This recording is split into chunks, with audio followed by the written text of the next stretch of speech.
Hello. In this topic, we're going to take a look at what is modeling and what is a star schema.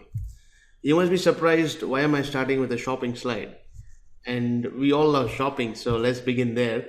And from there, from a customer point of view, we'll get into the technical details and how actually things are built and finally converted into a report.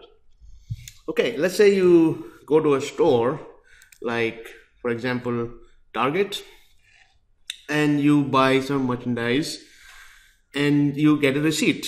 So many of us buy get the receipt, some of us file them, some of us just do away with them, somebody like me.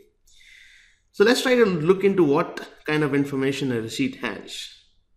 So first of all, on the top we have something called a timestamp. So when did you buy the product, and also talks about the month and other information. And then talks about the store's identity. Mostly this is a combination of codes. So for example, 610 may be the store number, and 280 may be the area number, and 7233 may be the transaction number. Okay, if you come down, this particular receipt talks about an entertainment electronics. So this is a very large category. It does not talk about the exact product, and that exact product is spoken about with this ID. So we only have an ID. And then we have also another category, a subcategory called NCF PS3. Now, right below, we have a customer card information. So 4515 is the last four digits of your target card, and that gives all the information about the customer. But you don't see that here. You only see a number. In fact, some digits of the card's number. And then the main thing, we have all the amounts which are transacted with this receipt. So you have the sale price, you have tax, you have savings on the card, and then you have a total. So this is how a receipt looks like. Now let's go take a look at how this information is used to create a star schema and why we should do that. And then eventually we'll take a look at how a report is built from there. Okay, so we are here at the examination of the receipt. So whatever has been captured in the receipt is called a transaction, and the transactions are stored in a fact table. So this is a subset of the fact table, how it looks like.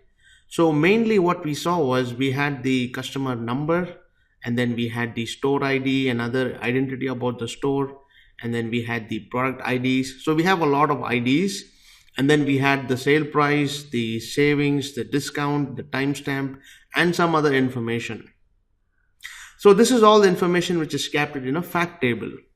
Now, let's say that you want to understand what happened that day in the store. For example, what kind of customers bought what was the total sales, and what was the profit, and things like that. You will not be able to get a full picture with just the fact table. So you need more information. So for that, we store that information in something called the master data or master table or dimensions. All of them mean the same thing. So what happens is generally the customer information is stored in another table called a customer master, because it's a slowly moving change compared to the transaction table. Hence, we store it in another table called customer table.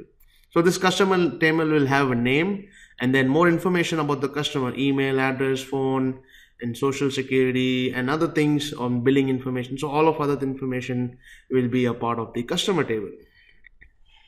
And then we have the product table where you store the information about the product.